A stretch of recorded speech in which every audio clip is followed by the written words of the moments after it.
Israel പ്രധാനമന്ത്രി Benjamin നെതന്യാഹുവിനെ പരിഹസിച്ചുകൊണ്ട് ഇത്തരം ധാരണകൾ നെതന്യാഹുവിനെ അസ്വസ്ഥനാക്കിയിരിക്കുകയാണെന്നും പെസഷ്കിയാൻ പറയുന്ന ഒരു പശ്ചാത്തലം പ്രധാനമാണ്.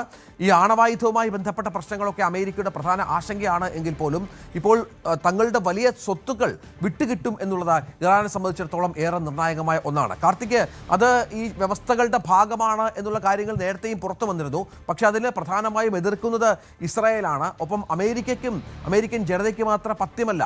എന്തുകൊണ്ട് ഇറാൻ യുദ്ധത്തിൽ വിജയിച്ചു എന്നതിൻ്റെ പ്രധാന കാരണമായി ചൂണ്ടിക്കാട്ടുന്നതും ഇത്ര അധികം കോടിക്കണക്കിന് രൂപയുടെ സ്വത്തുക്കൾ ഇറാന് വിട്ടുകിട്ടുന്നുണ്ട് എന്നുള്ളതാണ്. അത് തിരിച്ചടിയാണല്ലോ US സംബന്ധിച്ചിടത്തോളം. ഇറാനും അമേരിക്കയും തമ്മിൽ ഏർപ്പെട്ട സമാധാന ധാരണാപത്രത്തിലെ 14 നിർദ്ദേശങ്ങളിൽ ഏറ്റവും സുപ്രധാനം സാമ്പത്തിക പുനരുജ്ജീവന പാക്കേജുമായി ബന്ധപ്പെട്ടാണ്. $300 മില്യൺ ഇറാന് നൽകും എന്നാണ് ആ മെമ്മോറാണ്ടം ഓഫ് അണ്ടർസ്റ്റാൻഡിങ്ങിലെ ഒരു നിർദ്ദേശം. ഇതനുസരിച്ചുള്ള നടപടികൾ തുടങ്ങി എന്ന് വേണം വിലയിരുത്താൻ. ഇറാൻ പ്രസിഡന്റ് മസൂദ് പെസഷ്കിയാൻ തന്നെ കഴിഞ്ഞ ദിവസം ഇക്കാര്യം സ്ഥിരീകരിക്കുന്നു. അതായത് $6 ബില്യൺ, അത് ഖത്തറിൻ്റെ കൈവശം ഇറാൻ്റേതായ ആസ്തികൾ മരവിപ്പിച്ച $6 ബില്യൺ വിട്ടു നൽകും എന്നതാണ് അദ്ദേഹത്തിൻ്റെ പ്രതികരണം. പുറത്തു വരുന്ന റിപ്പോർട്ടുകൾ അനുസരിച്ച് ഇത് ഘട്ടം ഘട്ടമായിട്ടായിരിക്കും വിട്ടു നൽകുക. അതായത് ഈ 60 ദിവസവും തുടർ ചർച്ചകൾ ഉണ്ടാകും. ആ തുടർ ചർച്ചകൾ പുരോഗമിക്കുകയും അതിലെ തീരുമാനങ്ങളുടെയും അടിസ്ഥാനത്തിലാവും ഘട്ടം ഘട്ടമായി ഈ തുക വിട്ടു നൽകുക എന്ന റിപ്പോർട്ടുകൾ പുറത്തു വരുന്നു. മാത്രമല്ല, കഴിഞ്ഞ ദിവസം മന്ത്രിസഭയെ അഭിസംബോധന ചെയ്യവേ ഇറാൻ പ്രസിഡന്റ് മസൂദ് പെസഷ്കിയാൻ യുദ്ധം ഇങ്ങനെ മുന്നോട്ട് കൊണ്ടുപോകുന്നത് ഉചിതമായിരുന്നില്ല എന്ന സാഹചര്യം ബോധ്യപ്പെടുത്തി. അതായത് കഴിഞ്ഞ കാലങ്ങളിൽ 50% വരെയായിരുന്നു ഇറാൻ്റെ പണപ്പെരുപ്പം. മാത്രമല്ല, വലിയ തോതിലുള്ള സാമ്പത്തിക പ്രതിസന്ധിയിലേക്ക് കാര്യങ്ങൾ എത്തി. അതുകൊണ്ട് തന്നെ നയതന്ത്ര ചർച്ചകളിലൂടെ നിലവിലെ സാഹചര്യങ്ങൾ മറികടക്കേണ്ടതുണ്ട്. അതിനാവശ്യമായ രീതിയിലാണ് ഇപ്പോൾ മുന്നോട്ട് പോകുന്നത്.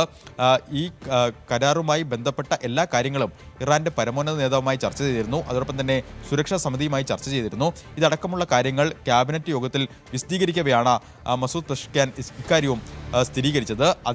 അതായത് $300 ബില്യൺ ഈ സാമ്പത്തിക പുനരുജ്ജീവന പാക്കേജായി ഇറാന് ലഭിക്കുക. അതിൽ പുനർനിർമ്മാണം അടക്കമുള്ള കാര്യങ്ങൾ ഉണ്ട്.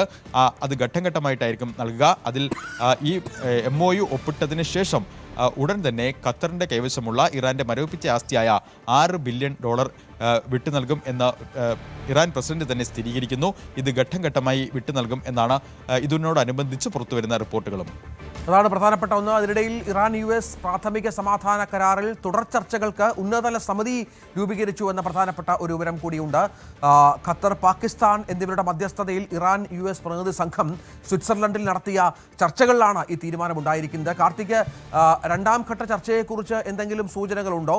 ഇന്നലത്തെ ചർച്ചകളുടെ വിശദാംശങ്ങൾ പങ്കുവെക്കാൻ തയ്യാറായിട്ടുണ്ടോ? ഇപ്പോൾ ഇറാന്റെ ഭാഗത്തു നിന്നുള്ള വിശദീകരണം നേരത്തെ പറഞ്ഞതുപോലെ അവരുടെ സ്വത്തുക്കൾ വിട്ടുകിട്ടും ഖത്തറിൽ നിന്ന് എന്നുള്ളതാണ്. മറ്റു കാര്യങ്ങളൊന്നും പങ്കുവെക്കാൻ തയ്യാറാകുന്നില്ല. അതിനിടയിലാണ് ട്രംപിന്റെ പ്രകോപനപരമായ പ്രസ്താവനകളും ഇറാന്റെ മറുപടികളും. അപ്പോൾ പുതിയ സാഹചര്യത്തിൽ രണ്ടാം ഘട്ട ചർച്ചകൾ ഒരു അന്തിമമാക്കാനുള്ള ചർച്ചകൾക്കുള്ള സാഹചര്യം ഉരുത്തിരിഞ്ഞിട്ടുണ്ടോ? ഇപ്പോൾ ആദ്യ റൗണ്ട് ചർച്ചകൾ അവസാനിച്ചു. ആദ്യ റൗണ്ട് ചർച്ചകളുടെ തീരുമാനങ്ങൾ വിശദീകരിച്ചുകൊണ്ട് ഖത്തറിൻ്റെ ഒരു വാർത്താക്കുറിപ്പാണ് പുറത്തു വന്നിട്ടുള്ളത്. ആ വാർത്താക്കുറിപ്പിൽ പറയുന്നത് ഈ ആദ്യ റൗണ്ട് ചർച്ചകളിലെ സുപ്രധാനമായ തീരുമാനം തുടർന്നുള്ള 60 ദിവസങ്ങളിൽ കാര്യങ്ങൾ ചർച്ച ചെയ്യുന്നതിന് ഒരു ഉന്നതതല സമിതിയെ രൂപീകരിക്കാനുള്ള ധാരണയിൽ ഈ ആദ്യ റൗണ്ട് ചർച്ചകളിൽ US ഇറാൻ പ്രതിനിധി സംഘങ്ങൾ എത്തിച്ചേർന്നു.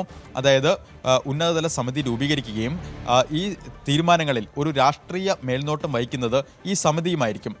ഇറാൻ്റെയും US-ൻ്റെയും പ്രതിനിധികൾ ഈ ഹൈ ലെവൽ കമ്മിറ്റിയുമായി നിരന്തരം ആശയവിനിമയം നടത്തുകയും ചെയ്യും.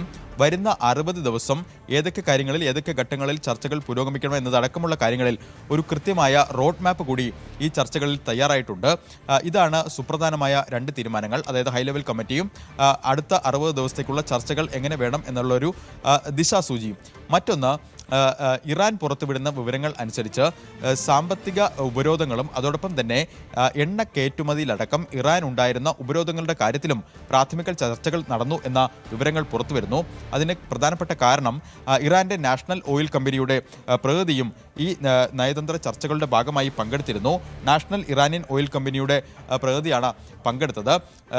നിലവിൽ എണ്ണ കയറ്റുമതിക്കടക്കം US ട്രഷറി ഡിപ്പാർട്ട്മെന്റ് പലതരത്തിലുള്ള നിയന്ത്രണങ്ങൾ ഇറാനുമേൽ ഏർപ്പെടുത്തിയിട്ടുണ്ട്. ആ നിയന്ത്രണങ്ങൾ എടുത്തു മാറ്റുന്നു എന്ന തീരുമാനം കൂടി വന്നിട്ടുണ്ട് എന്നാണ് പുറത്തുവരുന്ന റിപ്പോർട്ടുകൾ. മാത്രമല്ല ചില കണക്കുകൾ കൂടി ഇരുവിഭാഗം തമ്മിൽ നടന്ന ചർച്ചകളിൽ നടന്നു. അതായത് ഹോർമൂസ് കടലിടുക്ക് ഭാഗികമായി തുറന്നുവെങ്കിൽ കൂടിയും മൈനുകൾ നീക്കുന്നതടക്കമുള്ള കാര്യങ്ങളിൽ കാര്യമായ പുരോഗതിയില്ല. നിലവിലും US സൈന്യത്തിൻ്റെ പിന്തുണയോടെ അവരുടെ നാവികസേനയുടെ സഹായത്തോടു കൂടിയാണ് കപ്പലുകൾ കടന്നു പോകുന്നത്. അമേരിക്ക പുറത്തുവിടുന്ന വിവരങ്ങൾ അനുസരിച്ച് കഴിഞ്ഞ ദിവസം 67 കപ്പലുകൾ കടന്നുപോയെന്നും അതിൻ്റെ മുൻപത്തെ ദിവസം 55 കപ്പലുകൾ കടന്നുപോയി എന്നും റിപ്പോർട്ടുകൾ US പ്രതിനിധികളെ ഉദ്ധരിച്ചുകൊണ്ടുള്ള റിപ്പോർട്ടുകൾ പുറത്തുവരുന്നുണ്ട്.